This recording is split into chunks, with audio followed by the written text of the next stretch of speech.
Well, India and Japan have unveiled a 16-point roadmap to deepen their special strategic and global partnership, signaling a major expansion of cooperation beyond traditional trade and investment. The comprehensive roadmap announced after the 16th India-Japan Annual Summit in New Delhi, it places economic security, AI, defense-resilient supply chains and clean energy at the center of bilateral ties. Following delegation-level talks, Prime Minister Narendra Modi and Japanese Prime Minister Sanae Takaichi unveiled three key policy documents. The first was the India-Japan Joint Declaration on Economic Security, which called for project-based collaboration in 5 priority sectors, that is semiconductors, critical minerals, ICT, clean energy and pharmaceuticals. The second was the joint statement on cooperation in the field of artificial intelligence. Both countries agreed to build a safe, secure and trustworthy AI ecosystem through joint research, computing infrastructure, foundation AI models, cybersecurity and talent development. Now, both countries also reaffirmed their commitment to facilitate the movement of 500 highly skilled Indian AI professionals to Japan by 2030. Now, the third key policy document was the joint statement on energy resilience. India and Japan adopted a new framework focusing on strategic petroleum reserves, hydrogen, clean ammonia, battery supply chains, biofuels and renewable energy. They also launched the India-Japan Cooperative Biogas for Growth initiative, under which Japan will support the establishment of 1,000 biogas and organic fertilizer plants across India. This summit also witnessed the signing of more than 129 memorandums of understanding across emerging sectors, including batteries, pharmaceuticals, biotechnology, mobility, financial services and internet governance. Marking 75 years of diplomatic relations, India and Japan, they have both announced that 2027 will be celebrated as the India-Japan Year of Shared Horizons. This will feature a series of cultural, economic, scientific and people-to-people exchanges. The summit also provided fresh impetus to defense cooperation. Both sides agreed to convene the 4th India-Japan 2+2 ministerial meeting in Tokyo later this year, while even expanding cooperation in defense manufacturing, maritime security, military exercises and defense technology. India and Japan have also agreed to deepen cooperation under the Quad, aligning Japan's updated free and open Indo-Pacific strategy with India's Mahasagar initiative and enhancing maritime security coordination.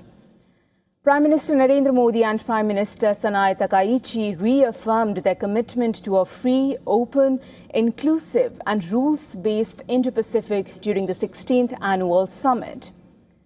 Remember, the declaration comes even as the United States dropped Indo from its Pacific Command.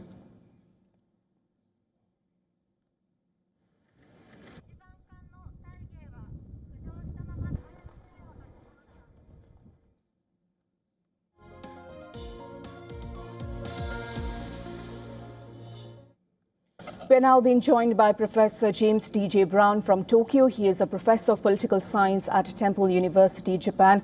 Welcome to the broadcast, Professor. The first India-Japan Defense Co-Development Project is now finally official. What does that unlock for the wider Indo-Pacific region, and do you think it will be easy to deliver? Yeah, so absolutely. This is the really standout point from the visit for me. We have to keep in mind that for Japan, this is still very much a new area. Japan famously has its pacifist constitution, until recently had very restrictive rules when it came to defense exports. Now, under Prime Minister Takaichi, the last of these restrictions was really significantly downgraded, allowing Japan to engage in many more defense export activities. And so with that in mind, this agreement to co-develop the new radio antenna with India is a really big step forward. And so it's very much a new area for Japan, and an area in which Japan and India can move much more closely. Now, it is a new area. It will be, therefore, there will inevitably be some obstacles there, but I see that as a real highlight of this visit. Indeed, Professor, that's only one front that came out of this summit. Other landmark announcements emerged as well. AI, economic security and energy resilience, they were all the highlight. Which of those do you think has the potential to reshape India-Japan ties the most? Yeah, so I think all of them are very important. The context for this is to do with what Prime Minister Takaichi has described as the weaponization of the economy. So what she's really referring to there is pressure from China in particular on Japan. So in that context, any area in which India and Japan can cooperate to give themselves greater resilience is going to be very important. So yes, that certainly involves semiconductors, energy, but the new addition in this meeting has really been the emphasis on AI.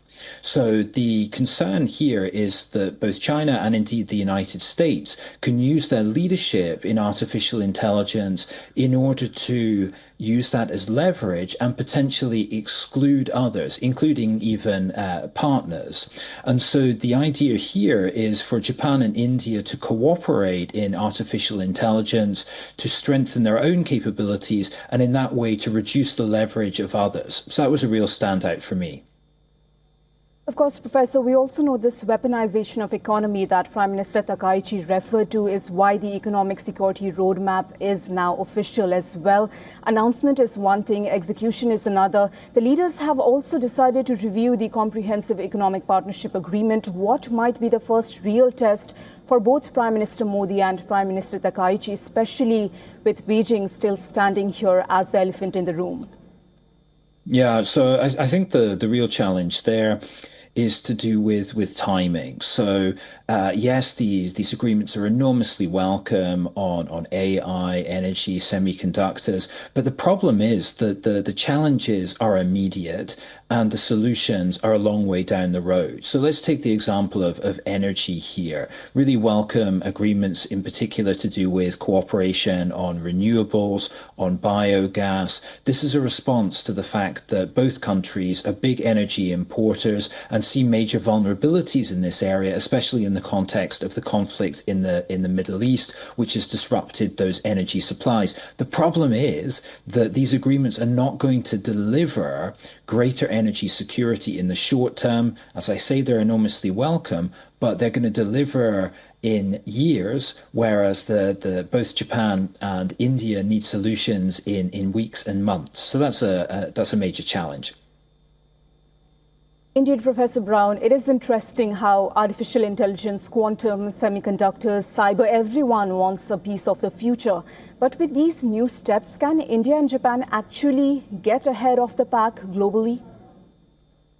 Yeah, so you highlight an important point there that in particular on AI, as I mentioned, it makes a lot of sense, but far from being ahead of the pack, both Japan and India have a lot of catching up to do. Now, that's not unusual. We have an area here where we have two very clear leaders, both the United States and China moving ahead very quickly, and everyone else really struggling to catch up. So when it comes to foundation models, Japan and India, as well as others, they're doing really important work, but at the moment they are quite a long way behind. So that would be a big challenge. Can Japan and India, in combining Japan's strength in hardware with India's strength in software, can they use this new cooperation in order to catch up? It's not going to be easy.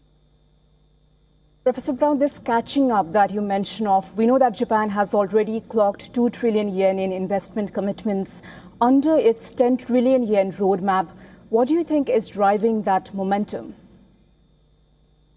Yeah, so I think that there are natural complementarities here. So as I mentioned, Japan's strength in hardware, India with its software strengths. And I'd add to that also the great opportunities here when it comes to human capital. So as is well known, Japan faces demographic issues. It has a shortage of workers in many areas, including in technology. And so one major area of cooperation potential here is the movement of Indian high-tech staff, personnel, to Japan in order to fill some of the jobs within the technology sector. So I think that's another really important area of driving forward this cooperation. You rightly said, Professor Brown, Japan needs skilled workers and India has the talent pipeline. So it does look like human capital could become the partnership's next big asset. Thank you so much for breaking this down for us and joining us on the broadcast. Thank you. My pleasure.